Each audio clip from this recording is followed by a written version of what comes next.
Bill Shorten, good morning. Welcome. Good morning, Barry. As a trade union leader, did you ever rip off your workers to benefit the union? In other words, did you trade away terms and conditions in exchange for direct payments to the union? No, never. I've spent my whole working life standing up for workers. Didn't matter if it was the two trapped miners at Beaconsfield or professional netballers or indeed factory workers or construction workers. I'll put my record up and the record of the Australian trade union movement up against Tony Abbott's any day of the week. Mr Abbott seems to think that people forget that he was the Minister for Work Choices. The whole time I was a union leader, we had to put up with John Howard and Tony Abbott attacking workers' conditions. I'm proud of being a moderate trade union official, working cooperatively between employees and employers. I'm interested in better wages for workers, better safety, job security, and profitable companies, because I understand that if you get cooperation in the workplace, everyone wins. It's not just Tony Abbott saying it, but the Fairfax Saturday editorial, the Fairfax papers, say that based on the evidence before the Royal Commission, you manipulated the system in pursuit of personal power. What I've done as a union leader, and what literally thousands of other union representatives do, is make sure that we have cooperation in the workplace. What I get is that where employees are well treated, employers do well. What I also understand is that where employers are able to make a dollar, make a profit, be competitive, compete with the rest of the world, then they can keep employing employees. See, when Tony Abbott got elected into Parliament and some of his team, it was the mid-90s, they didn't even know what enterprise bargaining was. I was a modern trade union leader in that we knew that the old centralised system had ended. Hawke and Keating and Kelty had said that we needed to put the focus on the enterprise. I'm proud of my record of negotiating agreements, representing people, and making sure that both employers and employees could get the best out of going to work every day. Well, let's look at some of the detail as to why these allegations arise and why people are making those sorts of judgments. And let's look at the case of Thiess John Holland. Now, it goes back about 10 years or so. According to evidence, the company paid your union $300,000 as part of the Eastlink project. Why would they do that? Well, let's talk about the evidence. Eastlink was the biggest construction project, biggest road ever built in Australia. I sat down and negotiated with Connect East and the builders to negotiate the best pay rates that civil construction workers had ever earned in Australia. What we did, though, is that we gave them some flexibility. And I know the detail may be a bit sort of long, but it's important because it's at the heart of this debate. In the building industry, as opposed to civil construction, there were 26 fixed RDOs each year. Now, on a civil road project where you've got multi-million-dollar road borers, tunnel borers, heavy equipment, I formed the view that you'd have 13 fixed RDOs and 13 floating RDOs, in other words, taken at a time which wasn't going to shut the whole $2.5 billion, $3 billion project down. Now, that was in return for the best construction rates we've seen. The job finished ahead of time, which saved the taxpayer money. The pay rates, the sort of average figure, and Tony Shepherd, who's not normally a friend of Labor's, come out and said, actually, the job blokes were getting about $150,000 a year 10 years ago, and it changed the model of construction, civil projects in Victoria.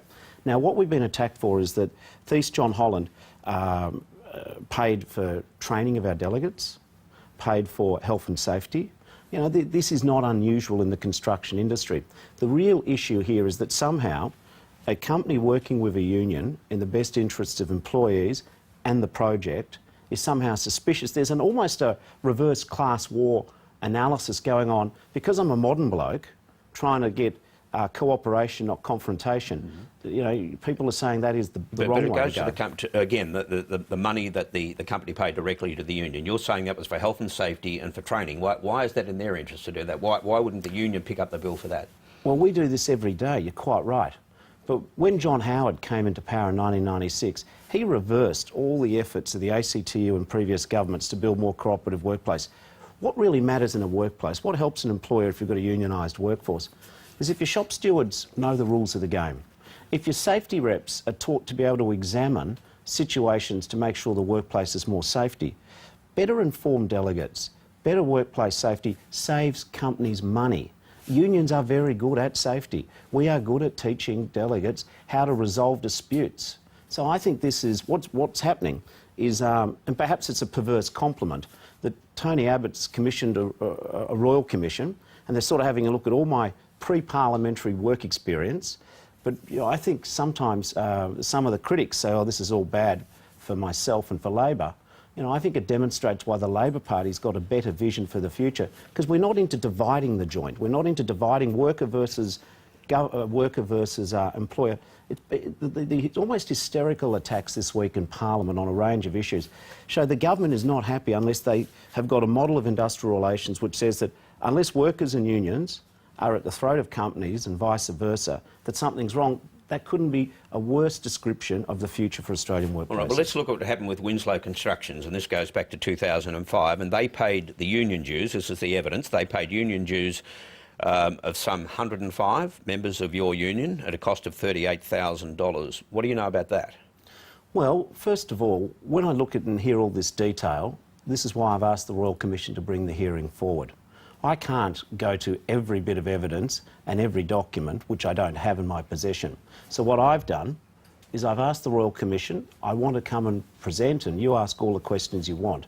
What I've also asked the Royal Commission now is that please provide me with all the documents you have. There are tens of thousands of documents. You can't remember whether this was done? It would be foolish of me to try and say categorically on every individual transaction what's happened, is it X or is it Y? But what I can say unequivocally, is as a union leader, I always wanted engaged members.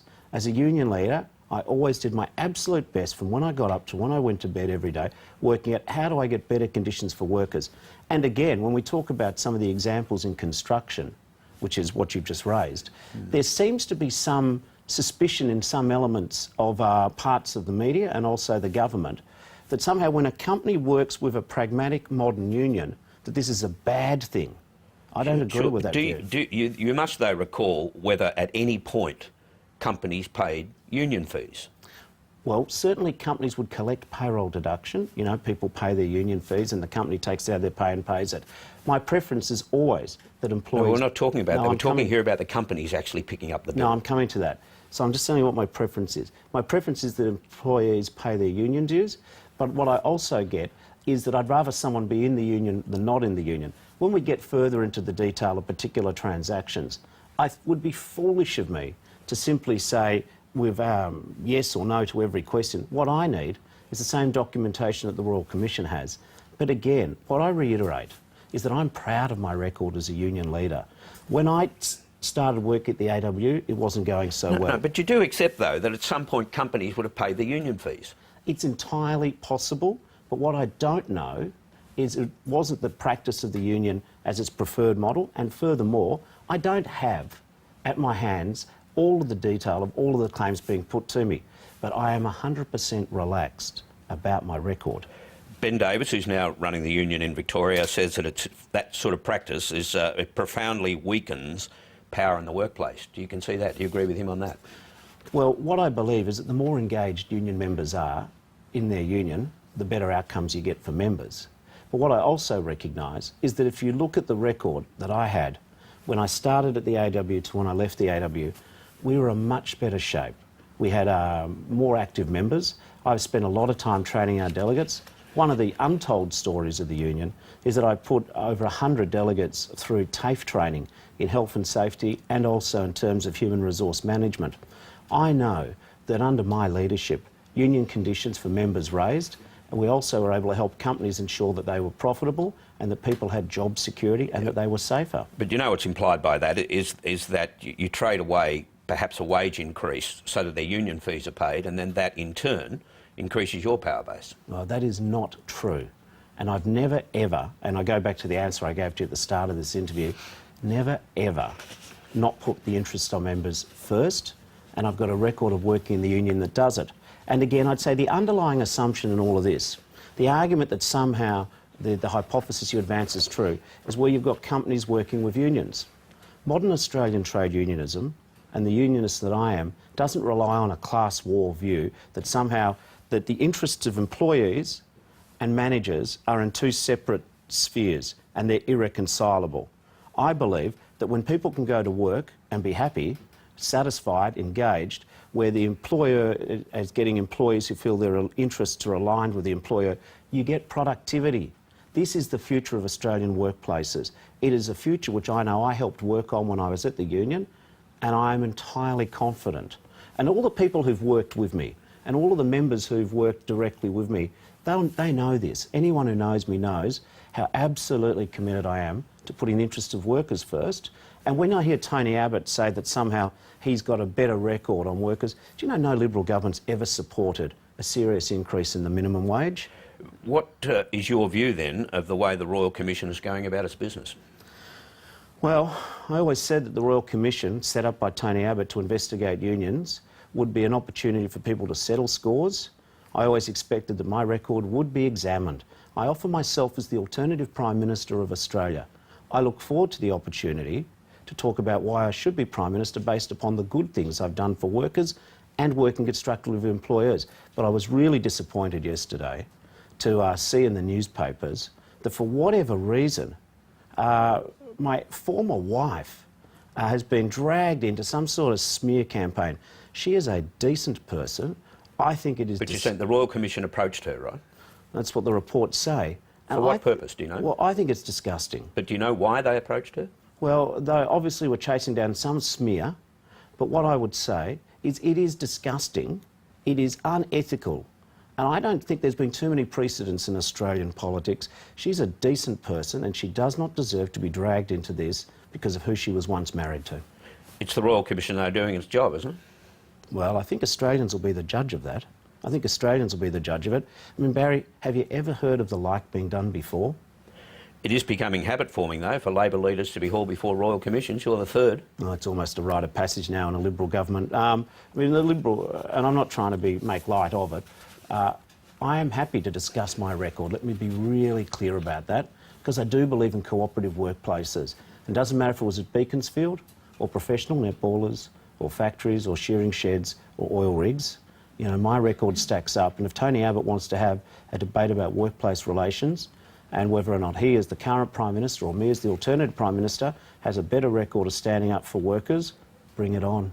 On the citizenship issue now, and what is your view on the principle of whether or not citizenship can be stripped away with or without a conviction?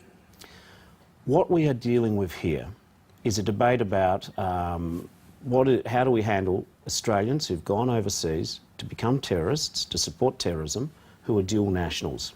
I want to say a couple of basic principles as I answer your question. One, the Labor Party does not support, and we are deadly against, dual citizens who are terrorists keeping their citizenship. Let me repeat that. Under the current Citizenship Act, Section 35, if an Australian dual citizen takes up arms against Australia in service of an enemy country, they can lose their citizenship. I support the principle of extending this to terrorist organisations who mightn't be foreign countries, but they have the same taking up arms against Australia. But should they be convicted is the question. And that's where we get to the issue. And so the issue is, what is the best way to deal with these people? Now, the government has been talking about dealing with this by unseen legislation for a year and a half. Labor has asked to see the legislation, because what Labor doesn't want is to have legislation put forward which will be struck down as illegal or unconstitutional. Like you, like the panellists, I have been greatly disturbed to see the Prime Minister blithely sort of ignore the rule of law, the role of courts. What is the point, Mr Abbott, of introducing a law which is designed to fail? So we are interested in national security legislation, but we're not interested in incompetent national security legislation. Can you now draw a line in the sand, though, and say that citizens should not have their citizenship stripped away from them unless they're convicted of something? There is no doubt in my mind that a law which simply says there's no role for the courts does not stack up constitutionally. So that's a yes to that. How do you have a law which eliminates the role of courts? But again, what Tony Abbott wants us to do, you and me and everyone else, poor old Malcolm Turnbull waving the flag, or whatever Liberal ministers still believe in the rule of law in the government, is he wants us to engage in a shadow fight. You know, I think Tony Abbott is debasing our democracy with his childish, tantrum-like name-calling. Do you know what he said in Parliament during the week? He said, because Labor would not simply agree with his legislation, no matter how incompetent or unworkable, that we're rolling out the red carpet to terrorists? Tony Abbott does not have a monopoly on love of this country or patriotism. Tony Abbott doesn't have the right to attack his critics as being soft on terrorism merely because we don't want incompetent laws which don't stack up, which we haven't seen. The Prime Minister of this country is in charge of national security. How can we trust him with national security if he's more interested in playing political games on proposing laws that we haven't seen, which may well, according to all the leaks and the debate and the disharmony, the National Security, Independent Security Monitor, the Solicitor General, Liberal Cabinet Ministers, Tony Abbott is getting us to have a political fight and take our eyes off the prize, which is prevent terrorists from receiving their full punishment. Just one final question, because we are out of time, but you're opposing the government's changes on the assets test on pensions. If you were to win the next election, will you reinstate the old thresholds? Oh, Tony. Oh, sorry, Barry. I was thinking he's right on my mind, Mr Abbott. What I would say, through you, to Tony Abbott, is this. Labor hasn't given up fighting your pension changes. People said to us, what will we do about pension cuts last year that they proposed in the 2014 budget? My answer now is the same as I gave them when Tony Abbott tried his first round of attacks on pensioners. If you want to knock off modest income pensioners with relatively low levels of assets and still keep your multi-million dollar income superannuants who are from paying no tax at all, you've got to come through Labor. So yours is a hypothetical question, Barry. I believe that we will defeat the government's rotten anti-pension It can't be a legislation. hypothetical question for long. At some point you've got to decide whether you're going to reinstate the thresholds or you won't. Let's be straight. When we talk about the position of the budget by the time of the next election, you and I know that this whole government's budget, their whole fiscal strategy, is based on an exercise of not being around by the next budget without having had an election. What I can promise pensioners of Australia and Tony Abbott is we'll pick the pensioners over Tony Abbott. But you can't say that you'll restore the old thresholds. Well, we don't believe we've lost yet. And what sort of opposition leader would I be if I come into your show and say, oh, just because Tony Abbott says something, we should give in? He says just do what he wants on his legislation, which we haven't seen. We say no, we want to see it. We agree with the objective. Tony Abbott says you've got to rip off 1 million pensioners in the next 10 years because of the budget. We say we're committed to making sure that the economy is strong. We just don't see why pensioners with incomes of $10,000 or $20,000 should be the ones who have to pay for Tony Abbott's broken promises. All right, we are out of time. Thanks for coming in this morning. Thanks, Barry.